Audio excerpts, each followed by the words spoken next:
You want to create a repeatable system that gets you sales, and you want to use the most effective online strategies out there to save you time. But how do you start, and what should you avoid when marketing effectively online? Well, first I'm going to tell you that this video is about using email marketing, which is the most effective form of digital marketing. And you might be wondering, well, does email marketing even work? And I'm going to break that down. There are several ways to get clients, but not all methods are created equal. The most effective way to get clients is using online marketing strategies. It's called digital marketing. More specific than that, the number one way, the most effective way with the highest return on investment is email marketing. So every dietitian should be using email marketing and part of their marketing mix to attract clients. Now, I'm speaking specifically when I talk about that first phase of lead generation, meaning that you're getting clients and you're attracting them. And in that specific attraction phase, you want to be focusing on what efforts do I need to take to get people to know I exist and really move them towards taking action to purchase a product or service with me. Now, in this first phase, your efforts as a dietitian should be focused on attracting clients because you can't convert or retain or delight anybody if you don't yet have clients. So you really want to be focusing first and foremost on client attraction strategies and systematizing them by using email marketing. So let's start with the basics.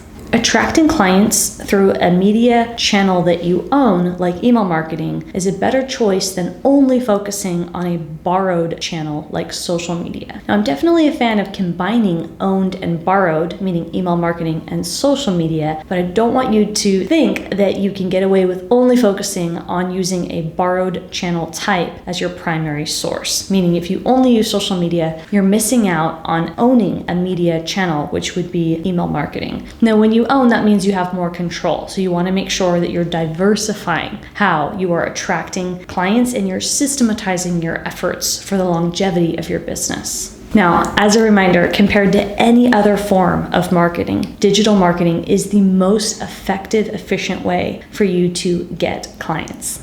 Because digital marketing is 50% more effective than traditional marketing. Digital meaning anything on the internet. That could mean search, it could mean social media, it could mean webinars, it could be paid, it could be website, blogs, and then traditional means anything that has to do with in-person, referrals, word of mouth, billboards, etc. Now, digital marketing is the future, and email marketing is a form of digital marketing.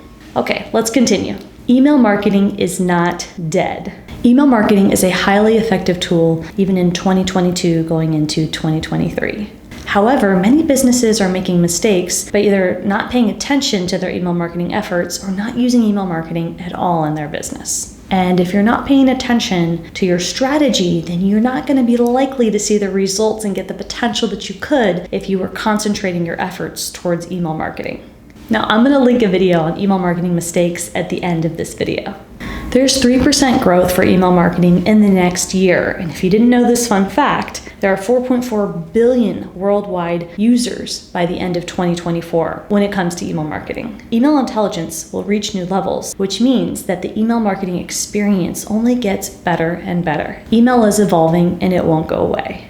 Now, if you're wondering what's a good list size, you want to aim for at least 1,000 subscribers. That is a gold standard as a benchmark for growing your list. But quality matters more than quantity. So if you're growing an email list of 1,000 people and you're not really thinking about if those people are related to the products and services you're selling, that's an area for opportunity.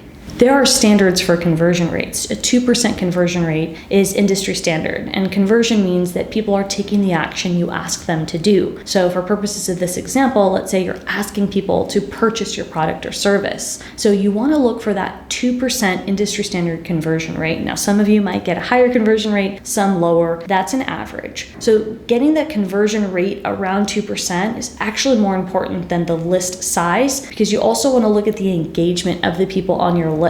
Are the people opening your emails? Are they engaging with you? You're asking questions and they're responding. Are the emails that you're sending of interest to your subscribers? So it's not as simple as just the amount of subscribers that you want to focus on. You want to look at the big picture. You want to look at engagement rate. Are people opening your emails and clicking through and asking questions when you elicit questions? Are people clicking through? That's conversion rate and taking the action you ask. And then, of course, the size of your email list, because at the end of the day, ultimately, we need a larger size if we're going to look at conversion rates being higher to meet our goals for revenue and profits in our business. But when we're taking that step-by-step approach, remember that there's a lot of different pieces at play here when it comes to building a healthy, active, targeted email list. We'll do a little math here. If you're selling a membership for $40 and you have a list size that's pretty small, let's say with 2% conversion, and you have an email list size of 200 people, then you're going to receive $160 from asking people to purchase your product or service, whether you have a formal launch campaign or not. And so knowing that, if you do that same math, if you're selling a membership for $40 a month and you have an email list size that's larger, assuming you still have a 2% conversion rate, you'll have a much higher likelihood to make thousands of dollars if you have an email list size of 1,000. So if we do that same mathematical equation, let's say you've got 1,000 people on your email list, 2%, you can actually make $800 from a $40 per month membership. So what this data is telling you with plugging and playing some basic industry standard metrics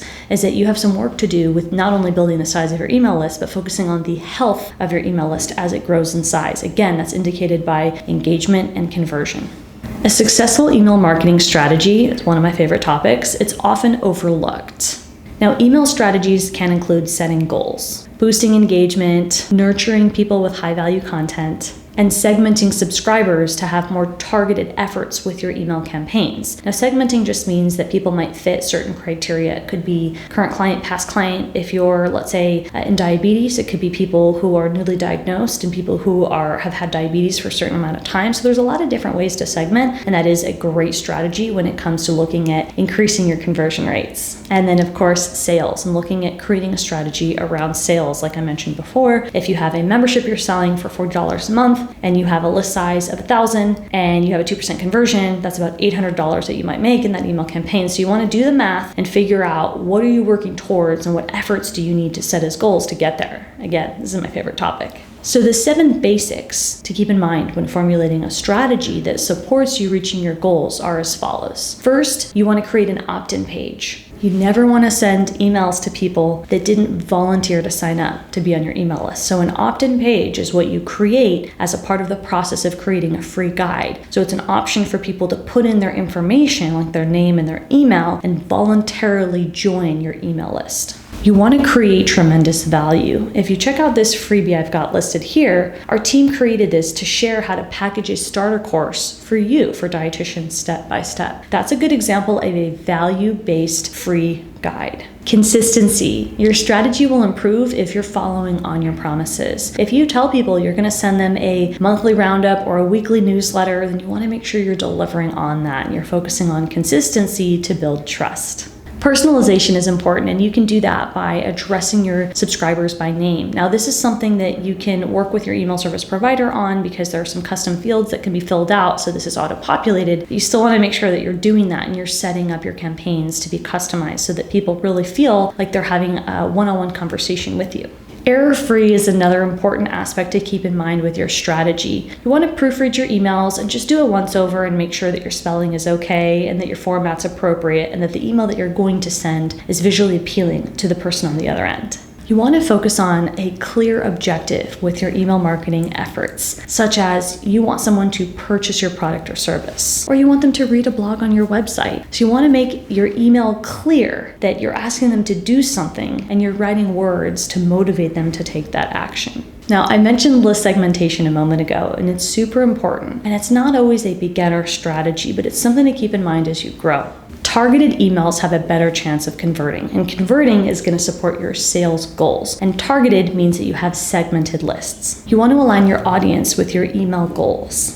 Again, new clients, current clients versus past clients, or newly diagnosed versus not newly diagnosed. Those are examples of how you can segment. That's a whole other big topic we can get into in another day. And now you might be wondering, well, what are the types of email marketing, right? Like the actual emails that you send. What do those look like and how do they vary? So there are 3 traditional types of emails that you can send. There's promotional, relational, and transactional emails. Promotional emails share information about sales and specific offers, like new products and other company news. Now, relational emails, on the other hand, they give subscribers what you've promised, such as a monthly newsletter, or a discount code, or relevant information that they've requested. Relational emails are conversational, so keep that in mind. Now, transactional emails are emails that are triggered by an action that the subscriber, meaning the other person, is taking. For example, a sign-up confirmation, a welcome message, acknowledgement of changes to an account, or purchasing and shipping confirmations. Now that we've gone over email marketing for practitioners, you're probably wondering,